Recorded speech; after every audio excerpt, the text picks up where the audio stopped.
આજે પવિત્ર ને પાવનકારી ધરતી જોટવડ મુકામે ભજન સત્સંગનો કાર્યક્રમ યોજાઈ રહ્યો છે।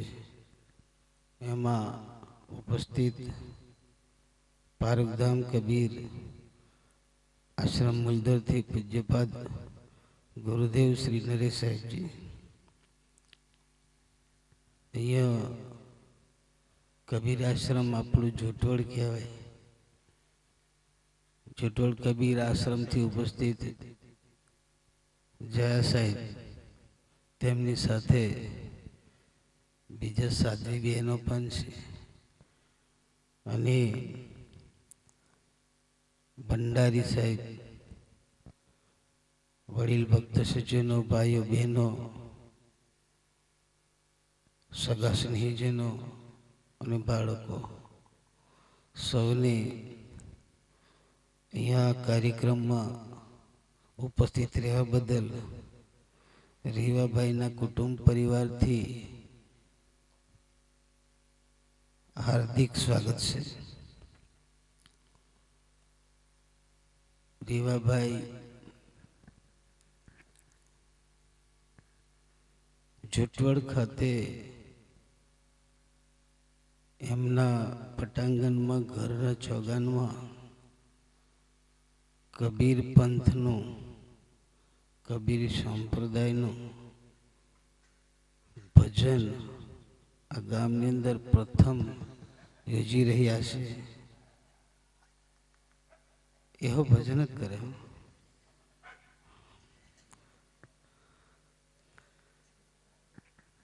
તો આ એક ઇતિહાસ બનતો છે, પણ ખ્યાલ નહોતો, પરંતુ જાણવા મળ્યું કે ભજન સત્સંગનો કાર્યક્રમ યોજ્યો, સાથે નિવૃત્ત થયા।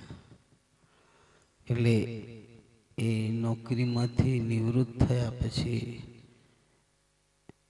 અત્યારે હાલના તબક્કે અર્જુનભાઈ કહ્યું પ્રમાણે ભક્તિનો માર્ગ પકડવાનો ભાવ જાગ્યો અને ભક્તિના માર્ગે જવાનો જે વિચારો છે એકદમ સાચા છે। કુટુંબ પરિવાર સાથે જિંદગી જીવીએ છીએ, એ પણ એક સરસ મજાનું ભક્તિ જેવું જ છે। પરંતુ કુટુંબ પરિવાર ક્યારેક આપણા દીકરા કે દીકરી, પુત્ર વધુ વહુ, એ માતા પિતા દાદા દાદીની પાછળ અણગમો ક્યારે થાય ત્યારે છૂટા પડી રહેવાનું થાય। એ કુટુંબ પરિવાર આપણે કહીએ છીએ, પણ એ આપણી સાથે નથી। જ્યારે આ સામે બિરાજમાન ગાદી પર એ આપણે જન્મ્યા ત્યાંથી અંત સમય સુધી એ આપણી સાથે રહે। એટલા માટે સમસ્ત દુનિયાની અંદર, જગતની અંદર કહેવામાં આવે છે ગુરુજીનો મહિમા અને ગુરુનું પદ જે છે એ સમસ્ત જગતમાં મોટા મોટું છે, એક નંબર છે। એટલે ગુરુજી ના ચરણે જવાથી આપના અત્યારે કલાકાર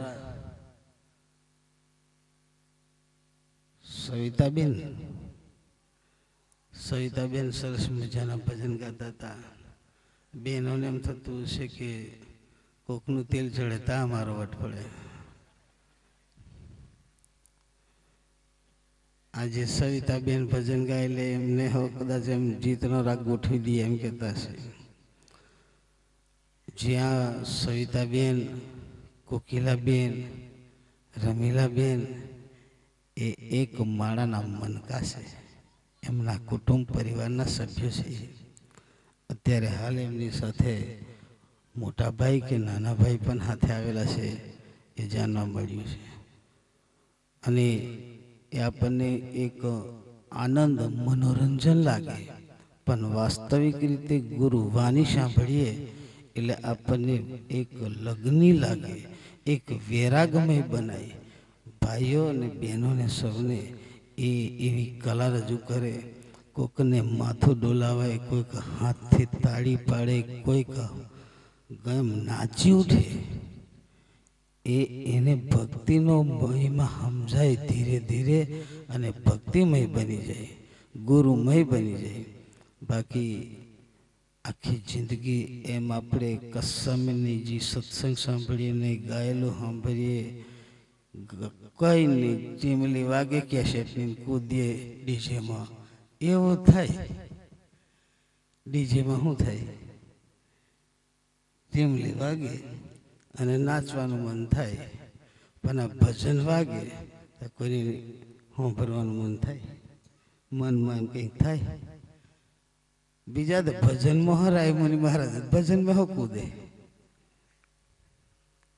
એના ભક્તો કૂદે, એ વૈરાગ્ય લગ્ની લાગી જાય. એ રીતે આપણે અહીંયા લગ્ની લગાવતા છે, એ વાત 100% સાચી છે. પણ જોટવળ ગામને અહીંયા મેં નોકરી કરી છે.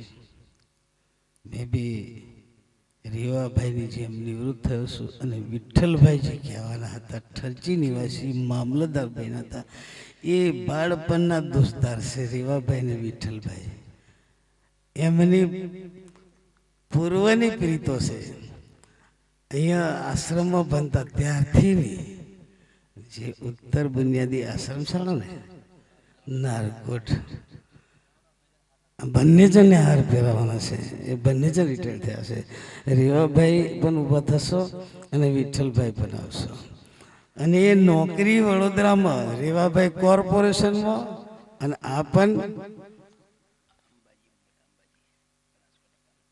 હા મોટા અંબાજી, પાલનપુર, બનાસકાંઠા, ત્યાં નિવૃત્ત થયા અને અહીં આ નોકરી પૂરી કરતા છે. એ બે ભાઈ દોસ્તદાર છે. તાળીથી વધારેલો જરા. એમની દોસ્તી શેખ સુધી હાથે ને હાથે જ રહે. હા હા હા મમ્મી પહેરો, હા તારે, હા વાહ વાહ. તો આ એમ આમાં સંબંધો દરેકના છે. સંબંધો દોસ્તી કરવી સહેલી છે, અને મિત્રતા જાળવવી એ જ અઘરી બાબત છે. એટલે આવ્યા ને ત્યારે મને પૂછે કે ગાડી પાર્કિંગ કરી દો, મને પછી રેવાભાઈને સીધા ડાયરેક્ટ મળું કે તો પછી અંધારામાં અહીં ઉભા રહીને પછી બહાર નજીક આવીને કે ઓહો સાહેબ આપણે કંઈક મળેલા છે. કીધું મળેલા છે, આપણે મળેલા જ છે.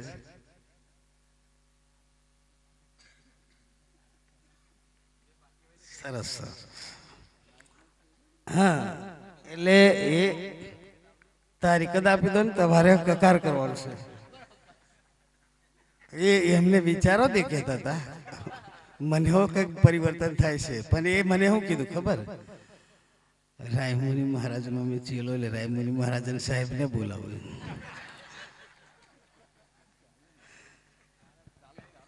આ જે સાચા વિચારો અને આ ભક્તિ ખરેખર એમ ઉગે.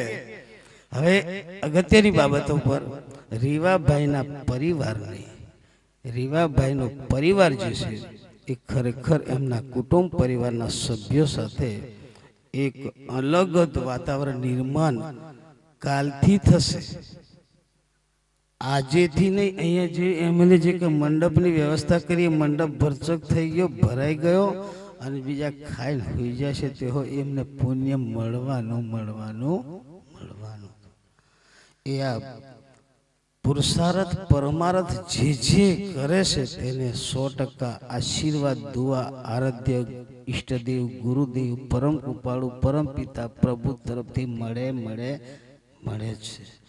એટલે આ જે બાબતો ઉપર રીવાભાઈના પરિવારને પણ લાગ લગાટ લાગીને રહેશે ને આગળ વધશે એવી શુભકામના સાથે અહીંયા જે ભીખાભાઈનો પરિવાર જે છે, ભીખાભાઈનો પરિવાર પણ એક અનોખી રીતનું જે છે, એમના બંને ભાઈઓનો, એમના કુટુંબ પરિવારના બીજા ભાઈઓનો પણ પરિવાર જે છે એ કંઈક અલગતાથી દરેક કાર્યની અંદર જોતરાઈને કામગીરી કરતા છે. મને ખુદને ખબર છે અને મારા રીવાભાઈના પરિવારને નહીં પણ અહીંના જે છે ભીખાભાઈના પરિવારને એ બધા જે મારા હાથ નીચે મેં ભણાયા છે ભણેલા છે એટલે 100% એ આગળ વધતા છે. પંચમહાલ જિલ્લામાં રાકેશભાઈ છે RSSના એક જિલ્લાના કાર્યકારી છે અને જાંબુઘોડા તાલુકાના પ્રમુખ છે. અને દરેકના મોબાઈલ ગમે તેવું તમારું બગડેલું હોય તે હરખું કરી નાખે અને નવો લેવો હોય તો હોય ને દુકાન છે પાણીની ટોકી નીચે છે જાંબુઘોડા. અને ભીખાભાઈ પણ એટલા ઉત્સાહી છે, દરજીનું કામ કરતા હતા અને એ પ્રમાણેનું એમના કુટુંબ પરિવારનું પ્રેમ. ચાલો રાકેશભાઈ આવજો અને ભીખાભાઈ પણ આવો અને એમના મોટાભાઈ જે છે એ પણ ઊભા થાવ. અહીંયા આવો, એમનો ઓળખ પરિચય કરાવવો પડશે ને.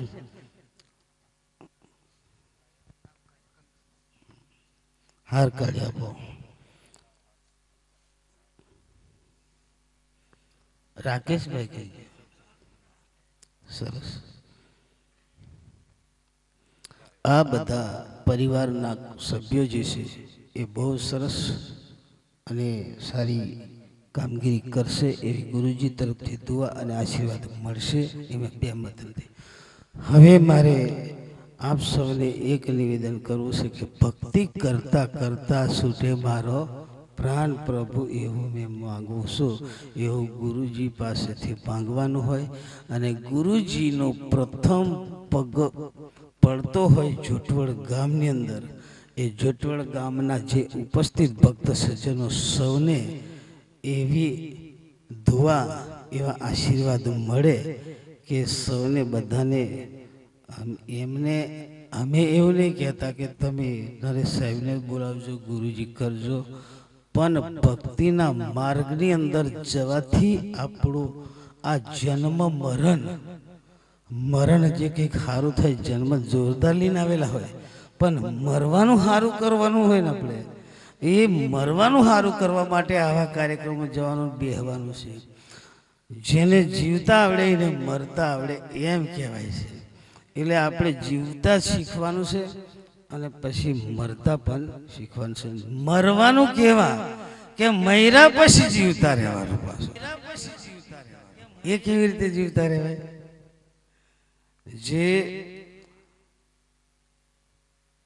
અહીંયા સૃષ્ટિ ઉપર ધરતી ઉપર એવા ભક્ત સજ્જનો, એવા કલાકારો, એવા ગુરુજનો, એવા ઋષિ મુનિઓ પાકીને ગયા હજી આજની તારીખે એમના ઇતિહાસ બની ગયેલા છે. એને વાગોડીએ એટલે આપણને એ જીવતા સમાન કહેવાય. હજારો વર્ષોની વાત. રામના અવતારમાં આલિયા લૂંટારો ઋષિ મુનિ બની ગયેલો, તેને હજારો વર્ષો લાખો વર્ષો થવા આવ્યો તો હજુ યાદ કરીએ. ત્યાર પછી આપણે 50 વર્ષ 80 વર્ષ જીવીએ 2 વર્ષમાં ભૂલી જાય તો એ કેવું જીવીએ કહેવાય? એવું નહીં જીવવાનું, આપણે અસલ જીવવાનું. તો જેને જીવન અનમોલ મોંઘું મળ્યું છે એને સરસ મજાનો અહીંયા આપણી સામે જોટવડ કબીરાશ્રમમાંથી જયા સાહેબ છે, એમને પણ એમ થાય કે એમના ખરેખર માતૃદેવો ભવ પિતૃદેવો પિતાજીને પોંધરાની ધરતી ઉપર જન્મ લીધો, પણ જે કર્મભૂમિ બનાવવા માટે જોટવડની ધરતી પસંદ કરી એ કુદરતી કે એમને પારખી કે પારખ સિદ્ધાંતની અંદર પારખ ધર્મ અપનાવીને અહીંયા જે આવ્યા તે સમય જાય ત્યારે કંઈક ઉગે. આજે એમને પણ એમ થતું છે કે મારા જોટવડનું નામ પડતું હતું આશ્રમનું, પણ જોટવડમાં પારખ સંપ્રદાયના ગુરુજીને બોલાવીને ભક્તિ થઈ રહી છે એટલે એમને પણ આત્માને એમ થતું છે. અને રીવાભાઈને એમના કુટુંબ પરિવારને પણ એમ થતું છે કે જેને પહેલ કરવાનું કામ કરવાનું એ અઘરું છે. આ મંડપને બાંધવા માટે વાર લાગે, સવારે તો અડધા કલાકને છોડી નાખશે તરત અને ઉખેડ્યો નાખે તરત. એટલે સર્જન કરતા સમય લાગે, વર્ષો નીકળી જાય, વિનાશ કરતા વાર લાગતો નથી. માટે આપે જે બધા જે અહીંયા જોટવળની ધરતી ઉપર આજે આ સરસ મજાનો કાર્યક્રમ મેં રેવાભાઈ હવારમાં અમે મળ્યા. આ પેલું તાપનું હરગે ને ત્યાં રસોડું બનાવ્યું. તમે એનો ખોદાતી મેં આવ્યો હતો રોંધવાની. ત્યારે ભોજન, ભજન, સત્સંગ અને ગુરુજીના ગયા પછી ફરી પાછા કલાકારોને સાંભળવાના છે.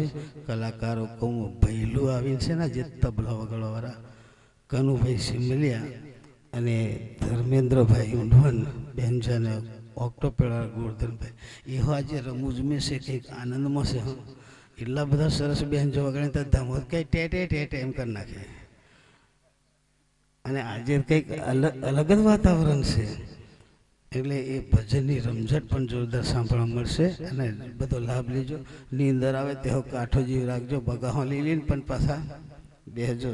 જે બોલે ત્યાં મનાય કે ખરેખર અહીંયા બેઠા છે એ સત્સંગ સભા, સતની સભામાં, અને ખરેખર આપણા મનથી, આપણા દિલથી ખરેખર ભક્તિમય છીએ એમ લાગે એવું મને લાગશે. અને બધાને રેવાભાઈને પણ મહેનત કરેલું ફળીભૂત થવા જોઈએ એવી જે બોલવાની છે.